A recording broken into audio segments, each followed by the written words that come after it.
오늘은 청량한 바다가 시원하게 펼쳐진 경상남도 거제시를 찾았는데요. 이른 아침 고요한 정적을 깨고 요란한 알람 소리가 온 동네에 울려 퍼집니다. 그런데 집을 지키는 녀석이 한두 마리가 아닙니다. 이를 중지하기라도 하듯 소리를 듣고 찾은 이가 있었는데요. 뽀뽀, 함께.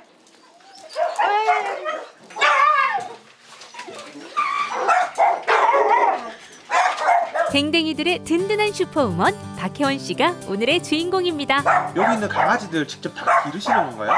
전부 다 기르는 우리 애들이죠.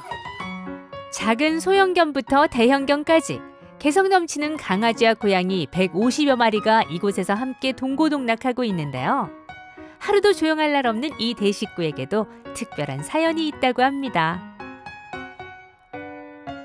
어머니, 이 친구의 사연은 뭔가요? 우리 단풍이는 그 한 2년 전에 완전 인적이 드문 곳에서 구조가 됐거든요. 발견됐을 때는 거의 완전 아사 직전이었어요. 너무 말라가지고 못 먹고 그래가지고 거의 다 죽어가는 거 지금 살려냈어요. 지금은 뚱뚱이 돼 있지, 뚱뚱이. 응? 비만되지, 비만. 응? 얘는 진짜 죽을 줄 알았어요. 병원에서도 너무 힘들었거든. 맞지, 단풍아? 그래서 가을에 와서 이름이 단풍이.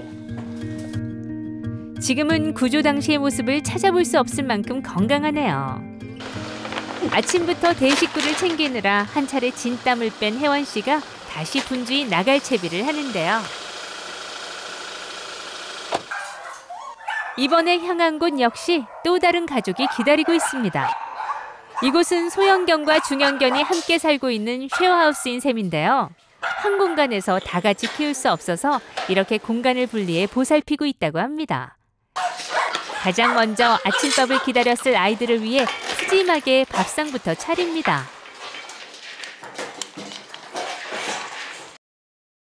제가 이제 교직 생활하면서 그 정기검진에 간암이 발견돼가지고 간암 이제 수술을 받고 요양차 이제 거제도에 내려왔다가 우연찮게 길에서 그 강아지 한 마리를 만나게 된 게 명문대 대학 교수였던 그녀에게 닥친 인생의 시련을 이겨내게 해준 것은 다름 아닌 길 위의 작은 생명이었습니다. 이제 크림미를 통해서 제가 이제 좀 건강을 많이 찾았잖아요. 그러면서 이제 보답을 한다는 그런 마음이겠죠. 그래서 이제 하나이 하나이를 보살피게 됐고, 그래서 다시 이제 갚아준다는 그런 마음으로 이제 이 일을 하게 됐는데, 사실 힘들긴 하지만 뭐 끝까지 가족이니까 제가 챙겨서 건강하게 살 수 있도록 도움을 이제 주는 역할을 하고 있습니다. 얘들은요, 그 견주가 갑자기 급성 간경화가 생겨가지고, 어머 이리 와, 이리 와, 다시.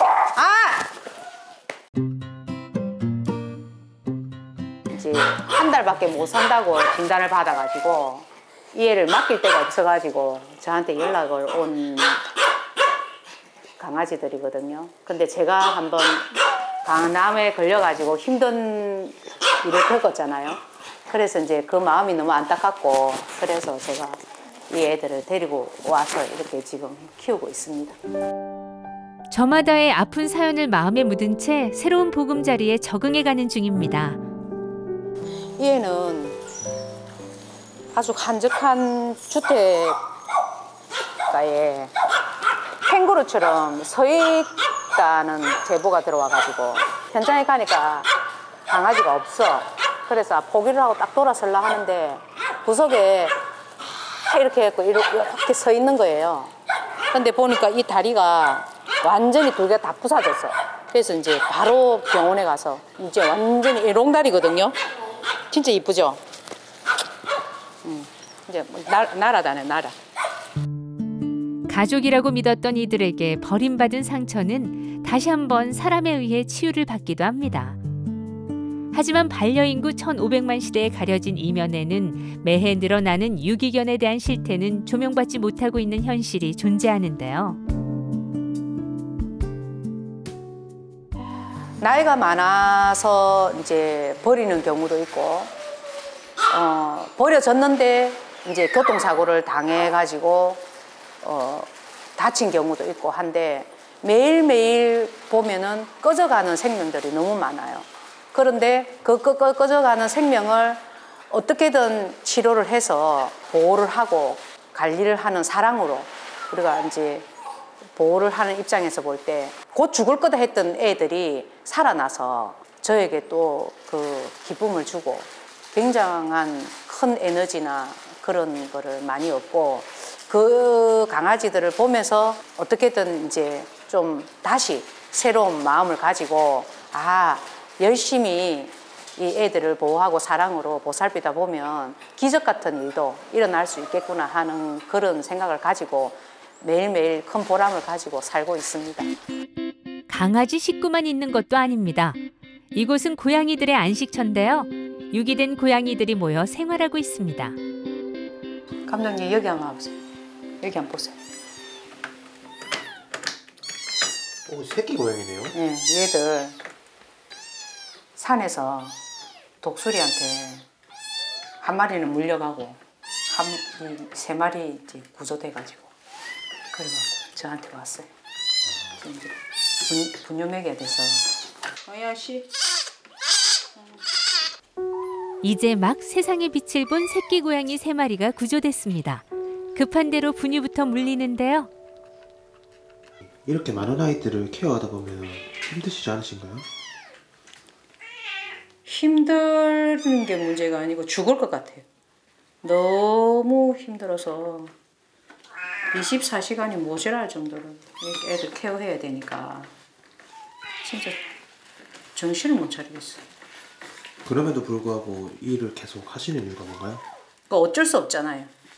남들이 못하는 일을 우리가 이제 하는 거니까 이 애들 뭐 분유 안 먹이면 죽을 텐데 누가 어떻게 하겠어요.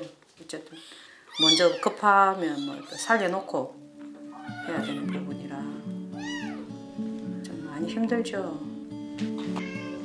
어느 누가 알아주지 않아도 꺼져가는 생명의 불씨를 되살리기 위해 발벗고 나설 수밖에 없다는 혜원 씨.